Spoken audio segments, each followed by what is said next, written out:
faire une pause. Comment faire une pause quand on a une charge de travail journalière à faire? Moi, je sépare ma journée en deux. Le matin, je suis beaucoup plus productive, donc j'utilise le matin pour faire mon travail plutôt intellectuel, et l'après-midi j'en profite pour passer des coups de fil, avoir mes clientes en ligne, et puis faire des activités plutôt manuelles. Quand je fais mes créations, je les réalise plutôt l'après-midi. Donc moi, ce que je vous conseille, c'est d'utiliser le matin comme un outil pour écrire des articles ou pour être vraiment focus sur un travail intense. Donc ça veut dire en fait éteindre toutes les notifications d'ordinateur. Ça veut dire aussi, même si vous avez besoin de répondre à des mails, de le faire le matin, absolument.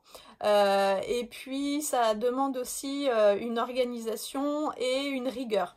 Alors c'est vrai qu'aujourd'hui, quand on est chez soi, on a beaucoup de choses qui peuvent nous perturber, comme si on ne ferme pas la porte du bureau, les enfants ou la personne qui nous accompagne justement peut venir dans le bureau.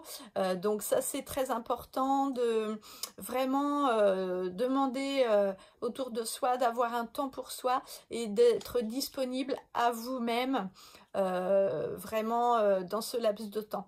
Ensuite, quand on a justement utilisé beaucoup de concentration, on a besoin de faire une pause, et c'est là qu'on peut se